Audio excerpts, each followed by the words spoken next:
Oke, assalamualaikum warahmatullahi wabarakatuh. Kali ini saya ingin membaca satu berita yang penting ya terkait politisasi agama dalam politik atau pemilu. Ini banyak yang mewanti-wanti sehingga isu tentang politik identitas pun mencuat gitu ya, sehingga berita ini perlu saya baca. Pemerintah sebut tak ada larangan politisasi agama di Undang-Undang Pemilu. Ini menarik ini. Apakah ini hanya sebagai uh, pancingan ya? Kita tidak tahu, pancingan politik bisa saja.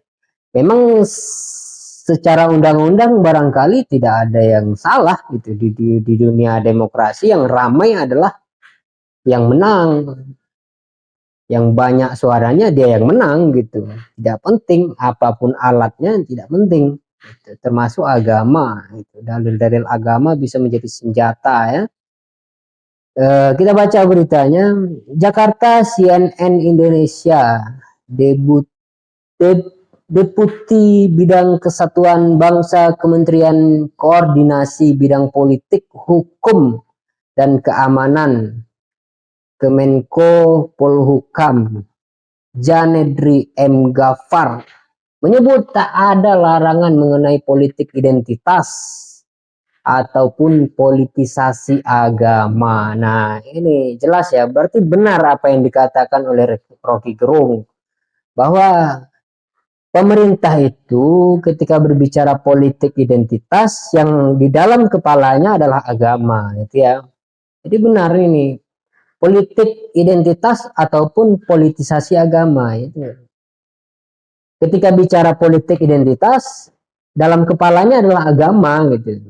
Di dalam undang-undang pemilu ya, tidak ada larangan mengenai politik identitas di dalam undang-undang pemilu. Janedri menyampaikan larangan politik identitas juga tak diatur dalam dua undang-undang pemilihan. Dia menyebut perundang-undangan hanya melarang kampanye hitam. Apakah politik identitas itu dilarang?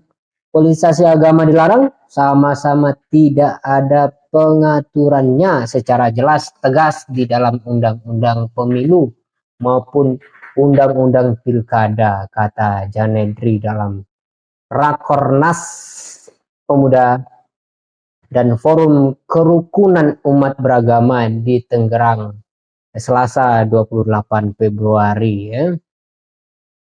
Meski demikian, ia menegaskan semua pihak harus mencegah politisasi agama dan politik identitas.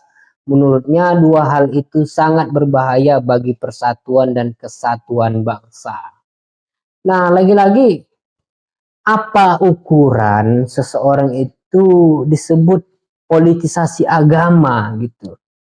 Apa sebenarnya ini yang menjadi PR kita bersama ya? Bahwa ketika ada penceramah mengatakan misalnya jangan pilih eh, partai yang pro dengan orang-orang kafir misalnya. Ini penuh kontroversi gitu kan. Apa yang salah dengan ungkapan itu? Apakah itu ujaran kebencian?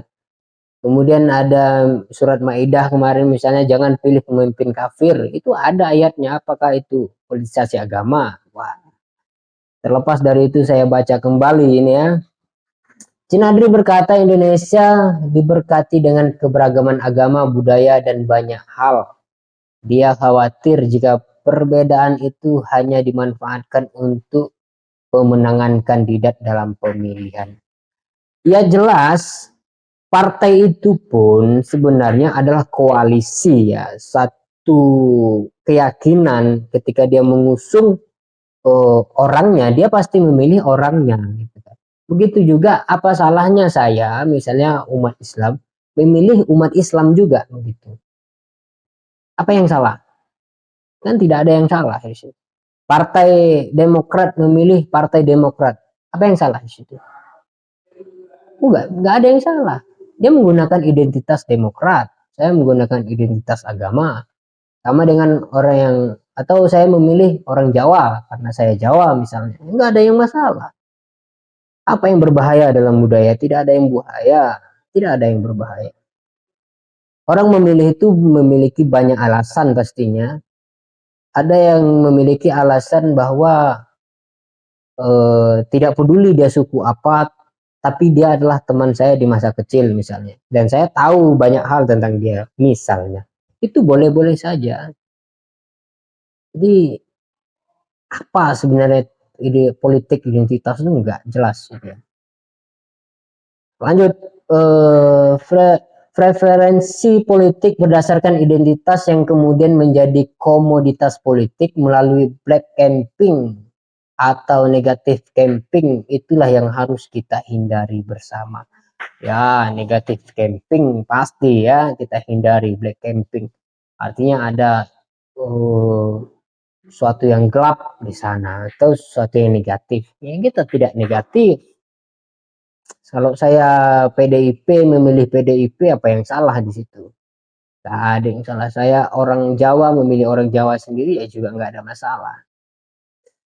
Yang jadi masalah itu adalah 20% dari presidential threshold. Itu yang membatasi sebenarnya. Oke, kita lanjut. Sebelumnya politik identitas dan politisasi menjadi perhatian publik sejak kampanye-kampanye dengan mengaitkan isu agama.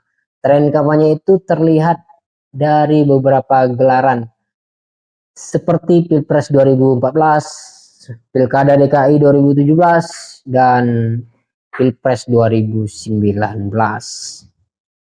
Ya, saya rasa banyak yang khawatir gitu ya, banyak yang khawatir jika ada satu umat yang bersatu gitu untuk cita-citanya sendiri. Ya, terserah apa yang dikatakan oleh pemerintah, yang jelas tidak ada larangan politisasi agama. Yang tidak boleh dipolitisasi itu agama. Misal politisasi agama itu saya menjual ayat-ayat dengan harga murah gitu kan. Itu tidak boleh. Tapi kalau saya membacakan dalil tanpa bayaran, saya hanya memberi edukasi kepada umat, apa yang salah di situ tidak ada. Jangan pilih pemimpin kafir. Itu salah satu contoh saja. Itu yang bisa saya sampaikan dari berita yang hangat ini, bahwa pemerintah sebut tak ada larangan politisasi agama, ataupun kalau kita lihat di berita tadi, politisasi agama dan politik identitas itu identik gitu ya, yang ada di kepala pemerintah. Oke, itu saja yang dapat saya sampaikan. Wassalam.